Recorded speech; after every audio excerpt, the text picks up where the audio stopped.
और उसमें हर तरीके की क्रांति हुई, तब जाके अंग्रेज मजबूर हुए जाने के लिए। ये अंग्रेजों के पीठ में गोदी में बैठे हुए बच्चे हैं, इनको भगाने के लिए भी हमारे को सालों साल लगेंगे। आपको मालूम है कि हम पिछले कई साल से लगातार सरकार की मजदूर विरोधी नीतियों के खिलाफ देश के अंदर अपनी आवाज को बुलंद करने का काम कर रहे हैं। जैसा आपको मालूम है कि देश और दुनिया में सारे पूंजीपति चुनी हुई सरकारों के साथ में हैं और सारी जनता के द्वारा चुनी हुई सरकार पूंजीपतियों के लिए कानून बना रही है, पूंजीपतियों के कर्जे माफ कर रही है और मजदूर को उसको जिंदा रहने का दिहाड़ी भी नहीं दे रही है कि वो जिंदा रह पाए, अपने बच्चों का पालन पोषण कर पाए, उनको पढ़ाए, अपने बच्चों की शादी करे, रहने के लिए मकान बनाए। हमारी कोई ऐसी मांग नहीं है जो सरकार मान नहीं सकती है।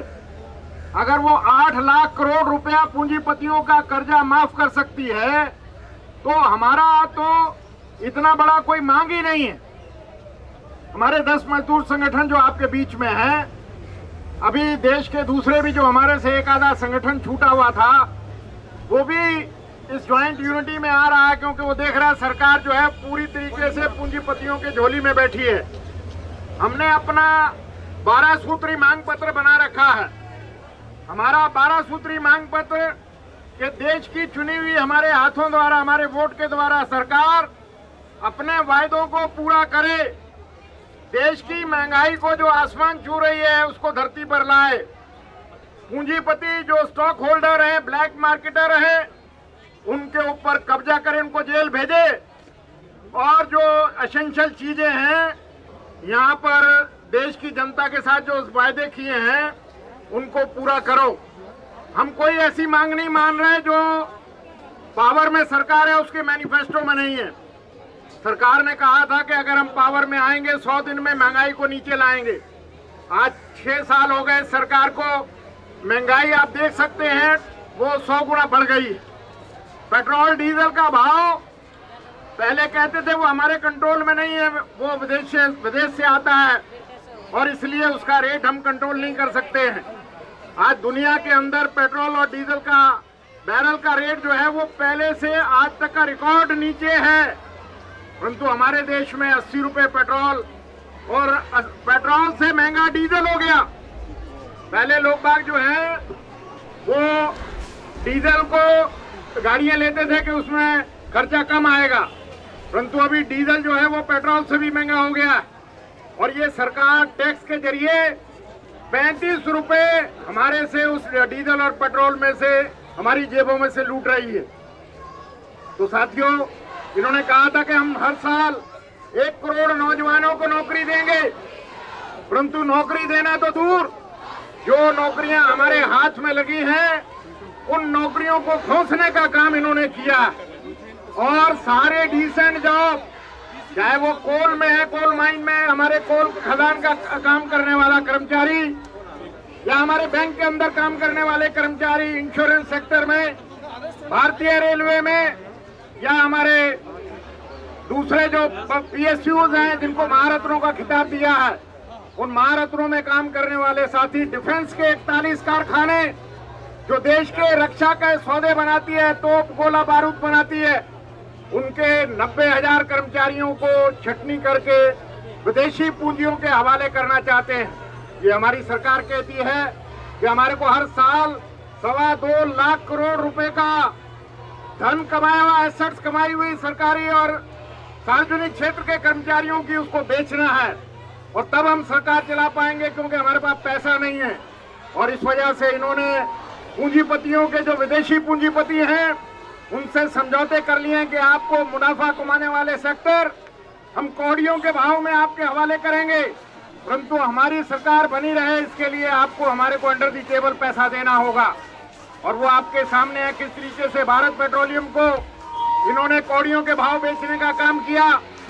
BSNL जो भारतीय संचार निगम है उसको कौड़ियों के भाव बेचने के लिए पहली दफा दुनिया के अंदर तकरीबन 87,000 कर्मचारियों ने अपनी स्वेच्छा से रिटायरमेंट लेने का फैसला किया। उनके अभी सेटलमेंट नहीं हुए हैं और उन्हीं के टावरों को अपने निजी दोस्त को, जो जियो का मालिक है मुकेश अंबानी, उसके हवाले करके, और उसको मुनाफा हो रहा है देश का सबसे पैसा कमाने वाला। जो अगर कोई दूरसंचार है जिसके पास तो वो जियो है।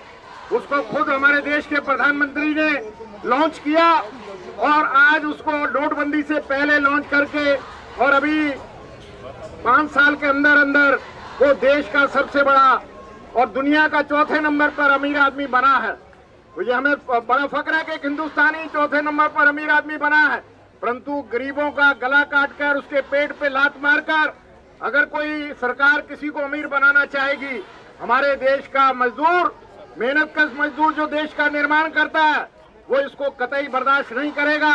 हमने 22 मई को तय किया था कि लॉकडाउन के अंदर जिस तरीके से देश के कामगारों के ऊपर, हमारे प्रवासी जो कामगार हैं उनके ऊपर, जो हमारे इनफॉर्मल सेक्टर में काम कर रहे हैं, करोड़ों करोड़ 20 करोड़ से ज्यादा साथी जो बड़े बड़े शहरों में काम कर रहे थे, प्रधानमंत्री ने सिर्फ 4 घंटे का नोटिस देकर पूरे देश को लॉकडाउन कर दिया। उस वक्त सिर्फ 100 से भी नीचे केस थे हमारे देश में, और सारे देश को लॉकडाउन करके ये प्लानिंग नहीं की कि वो रोटी कहाँ खाएंगे, कहाँ पर रहेंगे, कैसे गुजारा करेंगे, अपने बच्चों को पालेंगे, और वो अगर घर जाना चाहें तो घर कैसे जाएंगे। आनंद फानन में पूंजीपतियों को पैकेज अनाउंस करके और पूरे देश को लॉकडाउन कर दिया। हमारे दिल्ली शहर में भी करोड़ों वर्कर भूखा मरने लगा तो सड़कों पे आ गया। उसने कहा भूख मरने से अच्छा गोली खाकर मरेंगे। उनको पुलिस ने बुरी तरह से, जिस तरीके से उनको, जैसे क्रिमिनल को कुछ नहीं कहते हैं ये, परंतु हमारे मजदूर को जो एक मेहनत करके रोटी खाता है उसको लाठियों से किस तरीके से तोड़ा है। मजदूर, प्रधानमंत्री ने ऐलान किया था कोई भी मालिक किसी मजदूर को लॉकडाउन में नौकरी से नहीं निकालेगा, उसको अपने रोल पर रखेगा, उसको महीने का तनख्वाह देगा, पगार देगा, उसके रहने की व्यवस्था करेगा, उसके खाने की व्यवस्था करेगा। परंतु हमारे को देखकर कितना कष्ट हुआ कि प्रधानमंत्री की अपील को भी पूंजीपतियों ने ठुकरा दिया। जो होम मिनिस्टर का ऑर्डर था उसको रद्दी की टोकरी में डाल दिया। किसी भी मालिक ने इस मुसीबत की घड़ी में किसी एक भी वर्कर को खाना खिलाने का और ठहराने की व्यवस्था नहीं की। हमारे सभी मजदूर संगठनों ने अपनी क्षमता के अनुसार उन मजदूर भाइयों को जिंदा रखने के लिए जो भी हम कर सकते थे हमने किया। सबकी नौकरी जा रही है, सबके हाथों में 4000 5000 पगार देकर 12 घंटे नौकरी कर दिए। हमारे आवर्स ऑफ एम्प्लॉयमेंट बढ़ा दिए हैं। हमारी ऑक्यूपेशनल हेल्थ एंड सेफ्टी के ऊपर कितना बड़ा भयंकर चोट है। रोजाना एक्सीडेंट हो रहे हैं और हमारे आदमी मर रहे हैं।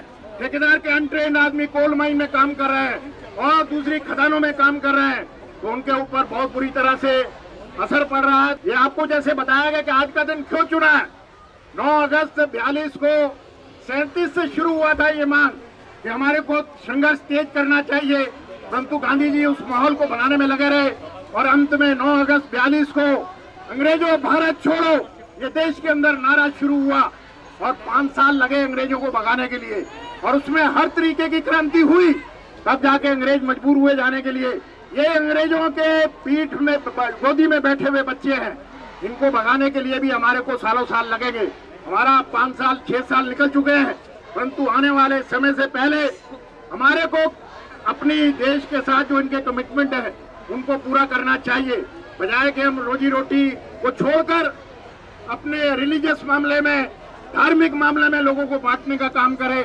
उससे रोटी नहीं मिलेगी, खाली पेट भजन नहीं होते हैं। तो इसलिए पेट को भरने की व्यवस्था करें, हर 2 हाथ को अच्छा काम दे।